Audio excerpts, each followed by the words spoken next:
ಶ್ರೀರಾಮುಲು ಅಣ್ಣನ್ಗೆ, ಬಡವರ ಬಂಧು ಶ್ರೀರಾಮುಲು ಅಣ್ಣನ್ಗೆ, ಕರ್ನಾಟಕದ ಮುಂದಿನ ಮುಖ್ಯಮಂತ್ರಿ ಶ್ರೀರಾಮುಲು ಅಣ್ಣವ್ರಿಗೆ.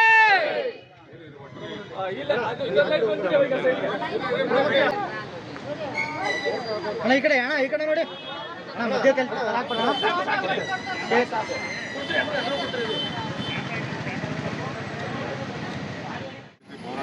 ಮಹಿಳೆಯರಿಗೆ ಸೀರೆ ವಿತರಣೆ ಮಾಡಿ ಅದೇ ರೀತಿ ಅನ್ನದಾಸೋಹ ಕಾರ್ಯಕ್ರಮವನ್ನು ಹಮ್ಮಿಕೊಂಡಿದ್ದೇವೆ.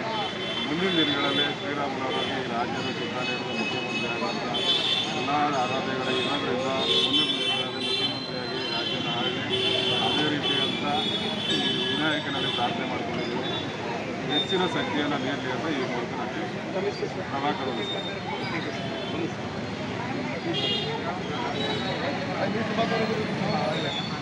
ಈ ದಿವಸ ಕರ್ನಾಟಕ ರಾಜ್ಯದ ಧೀಮಂತ ನಾಯಕರಾದಂಥ ಶ್ರೀರಾಮುಲು ಅಣ್ಣನವರ 56ನೇ ವರ್ಷದ ಹುಟ್ಟುಹಬ್ಬವನ್ನು ಶ್ರೀರಾಮುಲು ಅಭಿಮಾನಿಗಳ ಸಂಘ ಮತ್ತು ಕನ್ನಡ ರಾಜ್ಯ ಹಿತೈಷಿ ಸಂಘದ ವತಿಯಿಂದ 101 ಗಣಪತಿ ದೇವಸ್ಥಾನದಲ್ಲಿ ವಿಶೇಷ ಪೂಜೆ ಸಲ್ಲಿಸಿ ಹಲವಾರು ಪೌರಕರ್ಮಿ ಮಹಿಳೆಯರಿಗೆ ಸೀರೆ ವಿತರಣೆ ಮಾಡಿದ್ದೀವಿ ಹಾಗೂ ಅನ್ನದಾನ ಮಾಡ್ತಾಯಿದ್ದೀವಿ.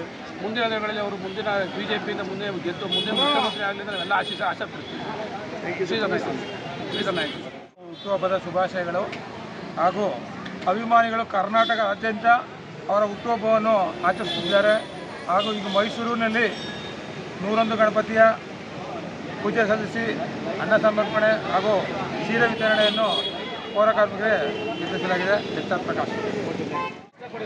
ಕರ್ನಾಟಕದ ಮುಂದಿನ ಮುಖ್ಯಮಂತ್ರಿ ಶ್ರೀರಾಮುಲು ಅಣ್ಣನ್ಗೆ, ಬಡವರ ಬಂಧು ಶ್ರೀರಾಮುಲು ಅಣ್ಣನ್ಗೆ, ಕರ್ನಾಟಕದ ಚಕ್ರವರ್ತಿ ಶ್ರೀರಾಮುಲು ಅಣ್ಣವ್ರಿಗೆ.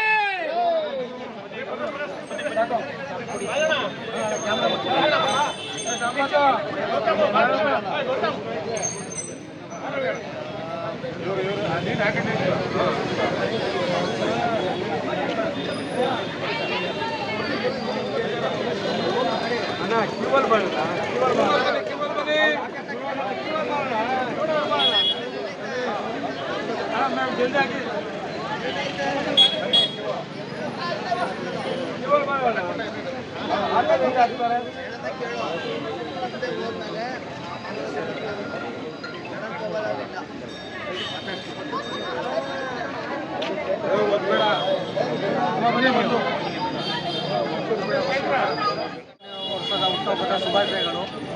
ಮತ್ತು ಹಿಂದುಳಿದ ವರ್ಗದ ನಾಯಕ ಅಂದರೆ ನಮ್ಮ ಶ್ರೀರಾಮುಲು ಅವರು. BJP ಸರ್ಕಾರ ಕಳೆದ ಬಾರಿ DCM ಮಾಡ್ತೇವೆ ಅಂತ ಅವ್ರನ್ನ ಚುನಾವಣೆಗೂ ಮುನ್ನ ಅವ್ರನ್ನ ಬಳಸ್ಕೊಂಡು 110 ಕ್ಷೇತ್ರಗಳನ್ನ ಗೆಲ್ತು. ಆನಂತರ ಅವರು ಉಪಚುನಾವಣೆಯಲ್ಲಿ ಉಪಮುಖ್ಯಮಂತ್ರಿ ಮಾಡ್ತೀನಿ ಅಂತ ಹೇಳಿದವರು ಮೋಸ ಮಾಡಿದರು. ಆನಂತರ ಎಲೆಕ್ಷನ್ನಲ್ಲಿ BJP ಕಡಿಮೆ ಅಂತರದಲ್ಲಿ ಗೆಲ್ತು. ಕಾರಣ ಮೋಸ ಮಾಡಿದ್ದಾರೆ ಅನ್ನೋದನ್ನ ಜನ ಮನಗಟ್ಟು BJPಗೆ ಕಡಿಮೆ ಮತ ಹಾಕೋದು. ಆದ್ದರಿಂದ ಈ ಬಾರಿ ಮುಂದಿನ ಚುನಾವಣೆಯಲ್ಲಿ ಉಪಮುಖ್ಯಮಂತ್ರಿ ಮಾಡ್ತೀವಿ ಅಂತ ಹೇಳ್ದಂಗೆ ಮುಂದಿನ ಉಪಮುಖ್ಯಮಂತ್ರಿ ಮಾಡಬೇಕು ಹಾಗೂ BJP ಹೆಚ್ಚು ಸ್ಥಾನಗಳನ್ನ ಗೆಲ್ಲಬೇಕು ಅಂತ ಈ ಮೂಲಕ ತಮ್ಮಲ್ಲಿ ಕೇಳ್ತಾರೆ.